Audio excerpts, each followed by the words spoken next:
If you are blowing up your trading account right now by shorting risk assets on the back of geopolitical headlines, you are executing a textbook strategy that no longer works. We are watching a heavily escalated conflict unfold. The initial market reaction was perfectly standard.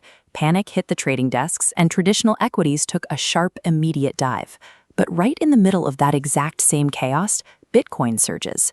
Brent crude is pushing past $100 a barrel, the S&P 500 is shaking, and gold has dropped 7% since the conflict began, yet Bitcoin is up nearly 20%. Retail traders buying on fear of missing out do not generate that kind of sustained, counter-trend price action. This price movement is the footprint of Wall Street executing a massive, highly calculated geopolitical front-run. The administration in Washington is trapped by the economic fallout of this conflict, and they are preparing a political Plan B that requires a severe pivot in monetary policy. By the end of this breakdown, you will see the exact liquidity metrics and institutional capital flows that whales are using to position themselves right now, long before the Federal Reserve makes its next move. The root of the current market anxiety traces back to a very specific geographical and economic choke point: the Strait of Hormuz. This animated map illustrates why this matters. It locks sticky, persistent inflation directly into the consumer economy. That persistent inflation creates a wall for the Federal Reserve. It strips away their ability to execute the rate cuts the market was expecting, forcing them to hold borrowing costs higher for longer. As rate cuts are delayed, the DXY, measuring the US dollar against foreign currencies, rose roughly 2.3% by late February. Real yields, which measure bond returns after inflation, climbed right alongside it. This specific macroeconomic environment exposes a structural vulnerability in gold. Because physical gold provides zero yield to the investor holding it, climbing bond yields and a strengthening dollar make it a toxic asset for institutional portfolios. Gold did not drop 7% because the market felt safe. It dropped because mechanical yield pressure squeezed it out of viability, forcing smart capital to aggressively hunt for a different vehicle. If you review the timeline of recent geopolitical strikes, a distinct pattern emerges. The heavy escalations almost entirely occur over the weekend. This timing locks traditional funds in a trap. On a Saturday, standard equity and commodity markets are closed.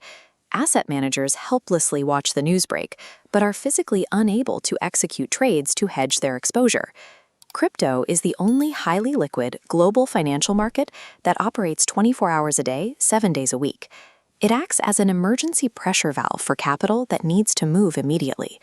That utility premium drew a sudden rush of weekend volume. Retail traders, seeing the news, naturally assumed risk assets would dump and began heavily shorting the market. They were immediately trapped. This bar chart compares long versus short position liquidations during the initial escalation window. Out of all the wiped out trades, a staggering 82% were short positions. A violent structural short squeeze fueled the first leg of Bitcoin's 20% climb. The mass liquidation of retail traders provided the exact upward momentum institutions needed to safely step in and absorb the resulting liquidity. A short squeeze only provides a temporary spike. To maintain prices above $70,000, you need sustained buying pressure, and the exchange data shows that volume is not coming from retail traders stacking satoshis. The heavy lifting is being done by massive institutional spot ETFs. In just the first 2 weeks of March, these funds absorbed approximately $1.3 billion in net inflows, and that flow is highly concentrated. A single asset manager, BlackRock, accounted for 95% of that entire $1.3 billion block of capital. Right next to the ETF buying, we saw aggressive corporate acquisition. Between March 2nd and March 8th, MicroStrategy purchased 18,000 Bitcoin, spending $1.8 billion at an average execution price of nearly $71,000 per coin. This flowchart shows MicroStrategy's execution. They bypassed crypto profits, selling company stock directly to traditional investors, and channeled that fresh fiat into Bitcoin. When traditional capital converts into a digitally scarce asset, it creates a rigid price floor, removing supply from the open market entirely.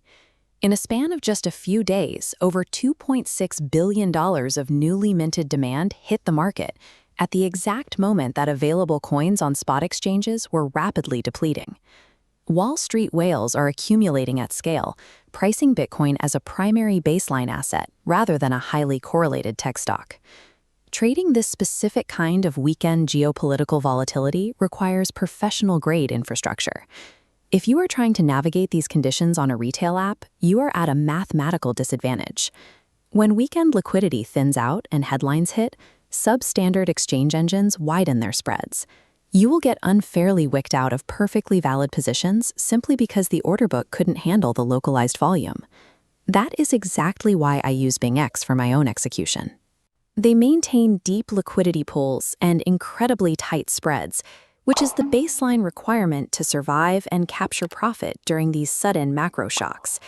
There is an exclusive referral link down in the description.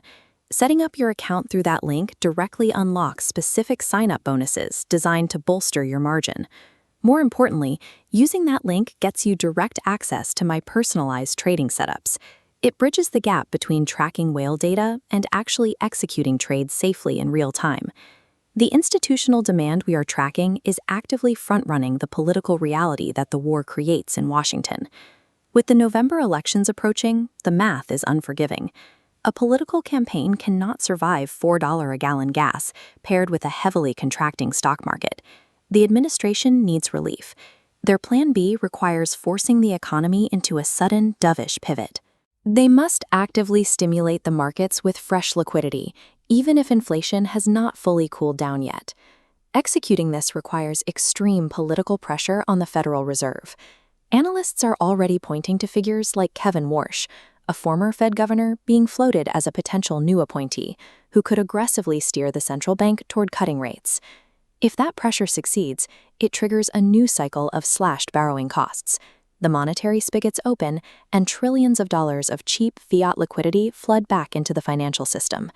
The algorithms managing Wall Street's capital and the asset managers running the ETFs already view this liquidity injection as politically inevitable. They are acquiring Bitcoin aggressively at $70,000 today because they are front-running the massive fiat debasement scheduled for the third and fourth quarters of the year.